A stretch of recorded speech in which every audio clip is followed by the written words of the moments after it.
Welcome to this video on the Atlantean Orders from the tabletop role-playing game Mage: The Awakening.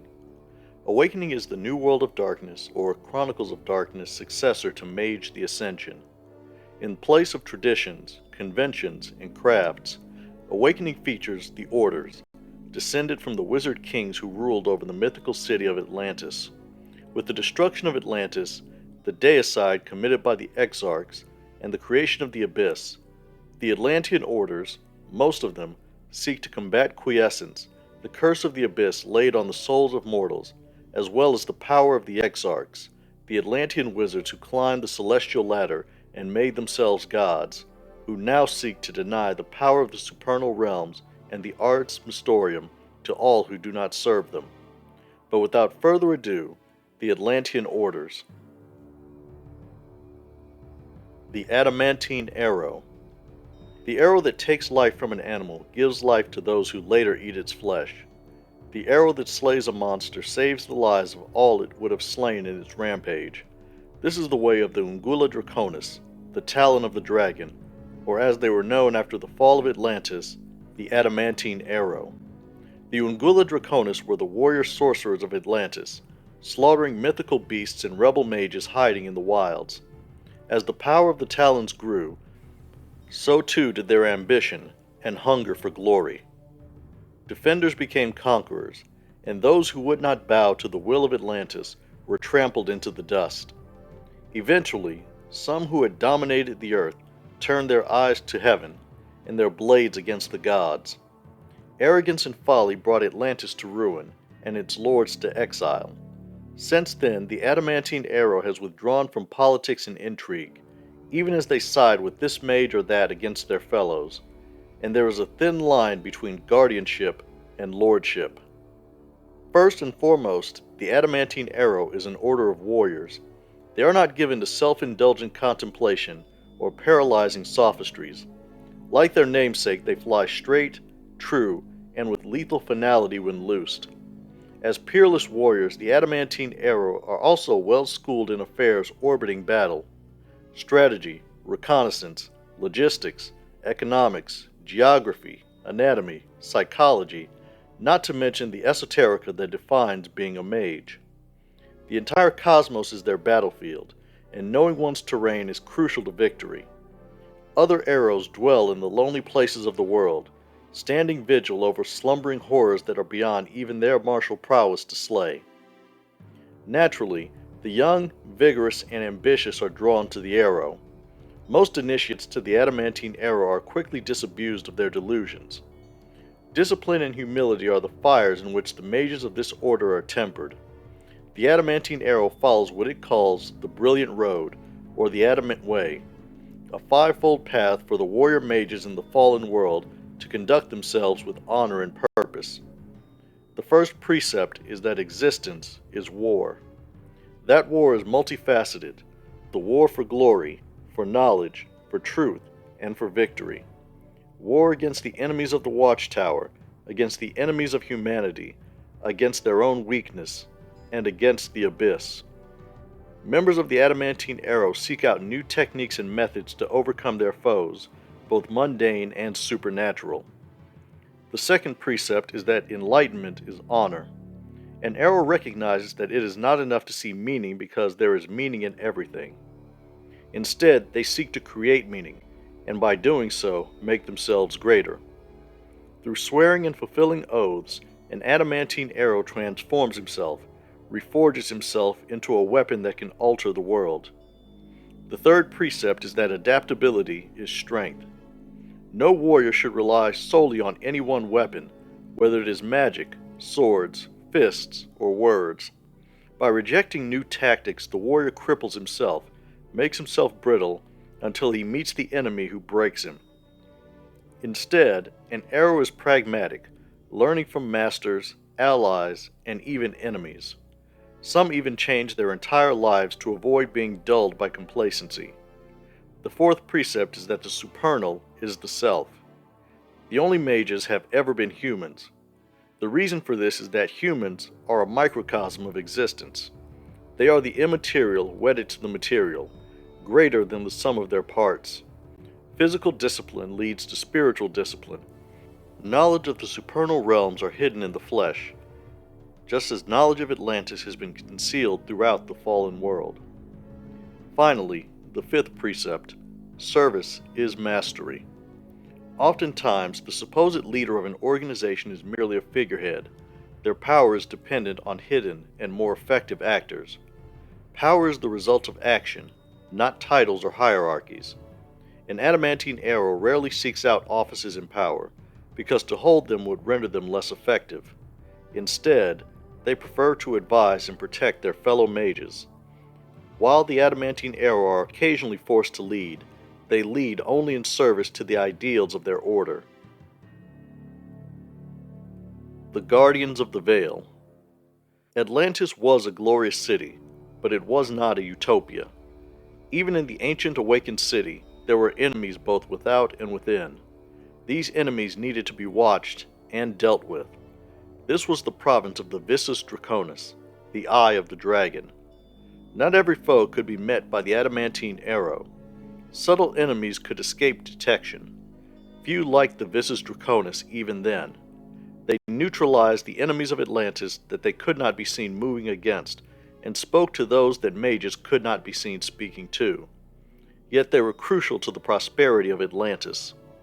Even after the fall and the exile, the Guardians of the Veil believe in their mission of observing the enemies of mages and acting subtly to oppose them. They are vicious opponents of paradox, which they believe is only strengthened by the use of vulgar magic. So they must ensure that magic stays hidden from those who would misuse it, or worse, destroy it. For this reason, the Guardians are regarded as a necessary evil by their own kind. The ignorant compare them to the Seers of the throne, as shacklers of humanity rather than liberators.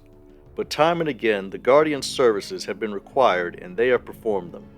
But those who keep the veils will eventually demand repayment, and they keep the ledger of sins, both of their own and others, current. The Guardians of the Veil keep little written that could give insight into their workings or weaknesses. Instead, they are led by an oral tradition called the Law of the Mask, which is only revealed as an initiate progresses towards full membership in the order. The first law is the law of paradoxes. Paradoxes strengthen the abyss as punishment answers pride. Paradoxes allow the poison of the abyss to seep into the fallen world. The Guardians are more rigorous in punishing their own members for using vulgar magic, and strongly discourage it in other orders. Believing that mages have the right to simply bend the universe to their will with naked power is the sin of the exarchs that created the abyss in the first place. This leads to the second law, the law of wisdom. Sins for a just end grant wisdom to the awakened. Wisdom is not an abstraction. It is a conscious entity that the awakened must strengthen within themselves and others. Wisdom means the perfection of humanity, rather than abandoning humanity as the exarchs did. But there is more than one path of wisdom. Deception and murder are sins most assuredly, but if they cause other mages to become wiser, then they are good acts. The Guardians of the Veil are willing to maim their own morality and souls if it means that the rest of the awakened are bettered by it. Some followers of older philosophies of the Veil believe that they transfer merit from themselves to others, but most simply believe that their sins serve a greater good. This leads to the third law of the Mask, the law of merit. Merit must guide the fallen world. Wisdom should reveal the meritocracy. Mages are wiser than sleepers, and masters are wiser than their apprentices. Mages must occult certain truths behind the veils of secrecy and mystery to prevent the unworthy from wielding power they cannot handle. Becoming a Guardian of the Veil is no easy process.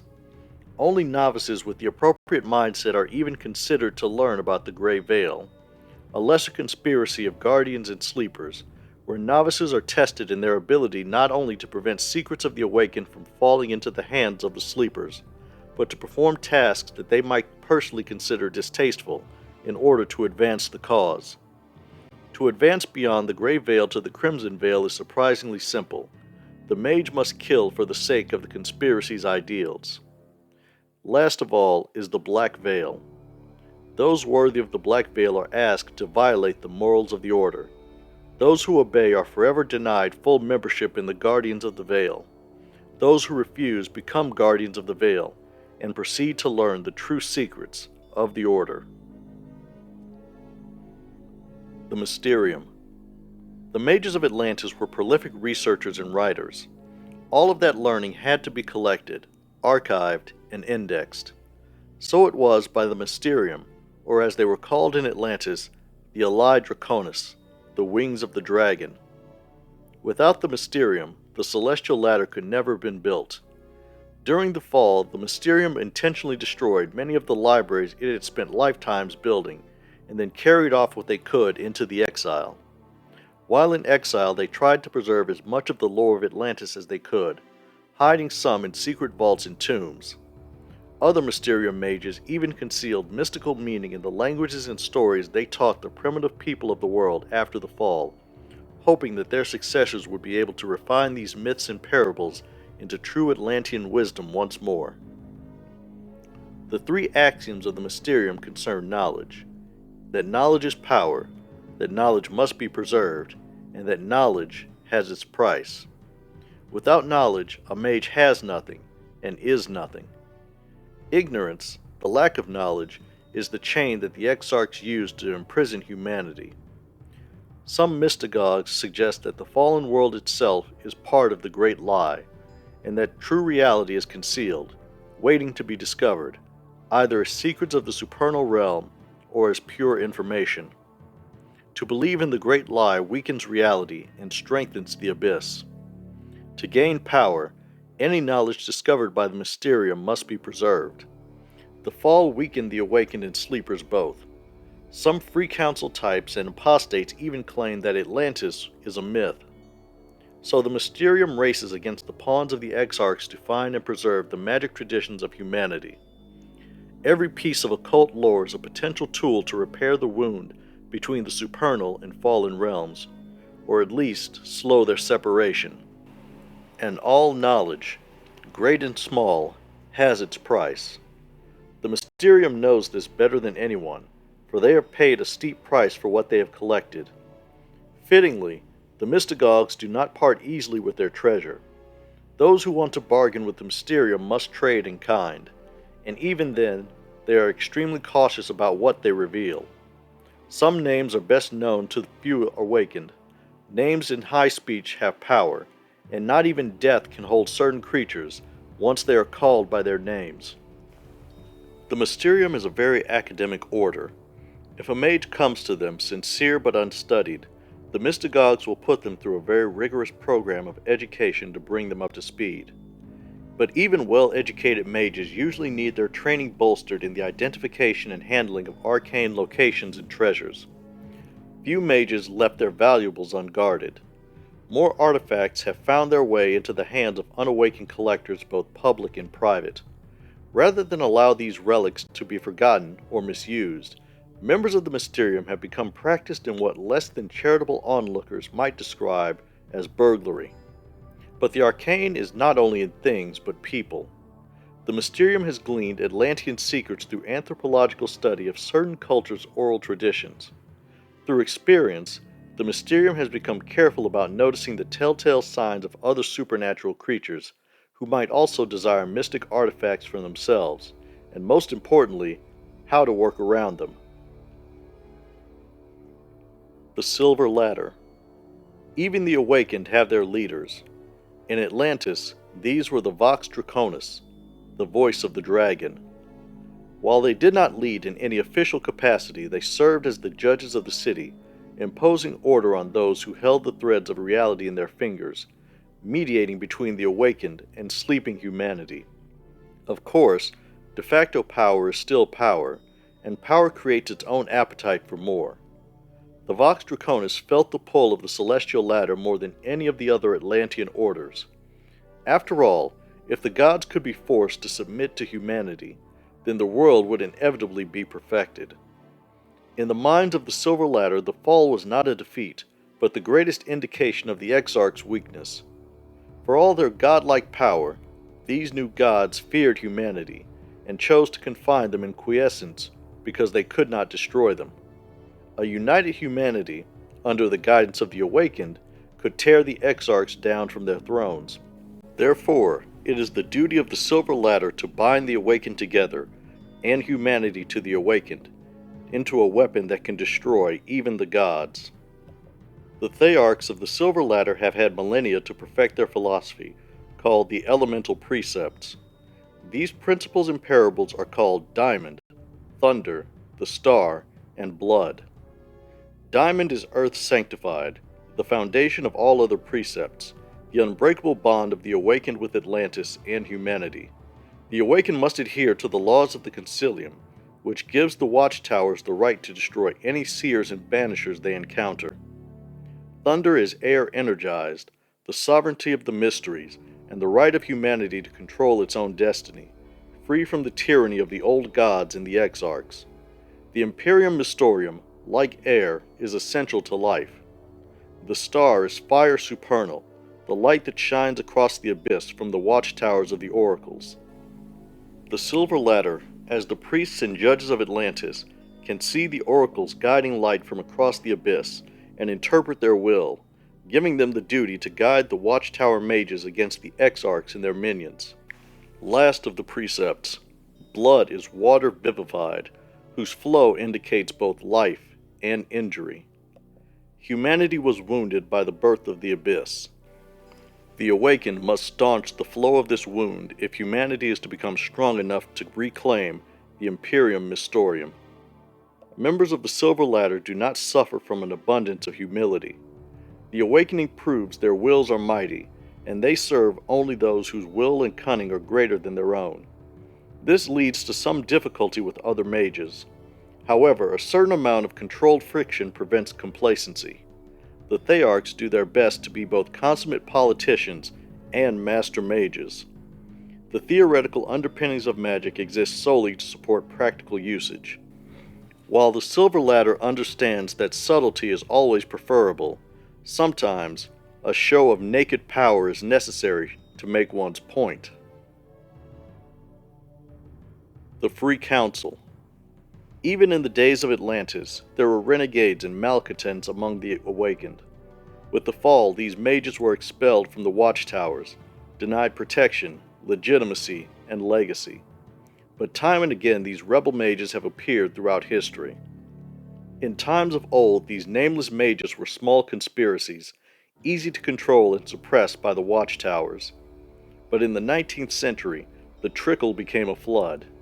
The Atlanteans, they said, did not have the right to control the fate of the Awakened, and the Exarchs were not invincible. This war between those who stood against both the Exarchs and the Watchtower was called the Nameless War, for these rebels had no name of their own. The mages of the Watchtowers would not grant them the dignity of a name. Yet this time, the rebels were unbroken. But still, they were denied the respect of their fellow Awakened, because they stood against tradition, while standing for nothing themselves. Then, the Seers of the Throne approached the Nameless, offered them alliance, and promised them power, in exchange for their service in wiping out all memory of the Ars Mysterium. The Nameless responded to the slaves of the Exarchs with gunfire, bombs, and magic. In 1899, the Great Refusal cut off any talk of alliance between the Nameless and the Seers of the Throne. With their victory, the Nameless gave themselves a name of their own, the Free Council. The Free Council is the lone order of mages who claim no origin in Atlantis. They may pay lip service to what they say are Atlantean ideals, but they loudly denounce what they term Atlantean orthodoxy. They claim that even what was admirable in Atlantis is long past, and that it is foolish to seek to restore the awakened city, if it ever existed at all. The important lesson of Atlantis is that humanity can awaken by any and all means. The quiescence is not a defeat, only a delay of the inevitable, the defeat of the Exarchs by the collective power of an awakened humanity. The Atlantean Orders' practice of concealing their magic behind initiations and secret truths and hierarchies are little better than what the Exarchs have done to reality, concealing power that is humanity's natural birthright. Hampering the effectiveness of the Free Council is its own philosophy. The Free Council reflexively opposes hierarchies, especially those that withhold knowledge from others.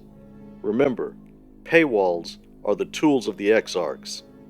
They speculate that a great deal of arcane lore has been lost between generations of mages, thanks to hoarding of said lore and the deaths of the hoarders. The best way to defeat quiescence is the free exchange of information. The Free Council believes that humans were not completely forced into the sleep of quiescence. The human mind seeks out miracles, both through technology and culture. Exactly where the members of the Free Council draw their inspiration from differs. Some are devotees of the Enlightenment and build their magic on foundations of reason and egalitarianism. Others advocated for pre-industrial and primitive ways of perceiving the supernal and practicing the ars mysterium. The most controversial of the Free Council's thinking is that their war is against all who promote the lie. The Seers of the Throne are the most obvious of these, but there are radicals in the Free Council who call for war against the other Atlantean Orders in general, and the Silver Ladder in particular.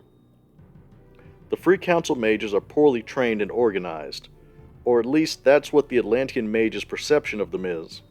While it is true that the Free Council has had its share of discontented apprentices whose opinion of their talent is greatly inflated, many have legitimate grievances against the orders that took them in, and the masters who would use them either as slaves or cannon fodder. In reaction to this, the Free Council is a democratic order. However, once consensus is reached, everyone is expected to abide by it. Apart from rebellious novices, the Free Council has its share of acolytes and masters in search of safe harbor for their radical ideas, or those wearied by the political jockeying between the Atlantean Orders. The Seers of the Throne. Atlantis served its purpose, and like any tool that outlived its usefulness, was cast aside by those it was made to serve. The Exarchs, the archmages who dared to climb the celestial ladder and supplant the gods of the supernal realm. With the destruction of the ladder and the emergence of the abyss, no other mage can duplicate the Exarchs' feat, let alone challenge their godlike power. Isn't it then more sensible to serve them in whatever way they may require, to stand at their right hand, rather than in their path? The Seers of the Throne are the awakened servants of the Exarchs in the fallen realms, and their position is the only rational one, as they will gladly tell you. The Exarchs cannot be defeated, they cannot be outwitted, they cannot be dethroned. The Atlantean Orders possess only a fraction of the power of their predecessors, who failed to stop the Exarchs' ascent. But for the sake of speculation, let's say the Watchtowers somehow managed to pull the Exarchs from their thrones. What then? Could the Watchtowers conquer the Abyss and reunite the supernal and fallen realms? Would they simply replace the Exarchs as the secret rulers of all creation? Would they fall to infighting and rip the cosmos apart? No, the Exarchs are not evil according to the Seers. Instead, they are benevolent tyrants who wrested order from the jaws of chaos, and the world is theirs by right. The Seers of the Throne protect the fallen world by serving the Exarchs, and they serve the Exarchs by controlling magic and shepherding the mass of humanity away from the mysteries. The rod and staff they use to guide humanity are hierarchy and division. Through divination and auguries, the Seers of the Throne receive and interpret the Exarch's will. They do not wage war against the mages of the Watchtower according to them, for war suggests some sort of parity between forces, and there is no more parity between the Exarchs and the Awakened than between a tornado and a gnat. The Seers do destroy pentacle mages, but they would much rather suborn them, twist them to the Exarch's purpose, and teach them the futility of resistance to the will of the gods. The Seers' subtle campaigns of surveillance and harassment have done more damage to the unity and effectiveness of the Watchtowers than any number of Wizards' Wars could have done. Like the Adamantine Arrow, the Seers of the Throne are mighty in war. Like the Guardians of the Veil, they keep their enemies under constant watch. Like the Mysterium, they search out and stockpile mystic lore. And like the Silver Ladder, they will permit no one to stand between them and the power that is theirs by right. The Seers will attempt to enter any mortal institution they can to establish their power, and discourage belief in magic, as well as prevent more awakenings. And those were the orders of Mage the Awakening. Mage the Awakening, perhaps more than any other New World of Darkness game, highlights the difference between the old World of Darkness and the new, in that it is a much cleaner, better executed game, both narratively and mechanically, than Mage the Ascension. The orders definitely click together a lot better than the traditions did, and are much easier to justify putting together in cabals, even the free counselors, and no one in the setting really holds the idiot ball, or plays the "why are you guys even here" card that popped up in not only Mage the Ascension, but many other old World of Darkness games. But perhaps most importantly, it is easier to explain to a newcomer what Mage the Awakening is, as opposed to Mage the Ascension, which, in certain places, can be held up as an example of how too many choices can eventually turn into no meaningful choice at all. Anyway, that's all I have for now. Until next time.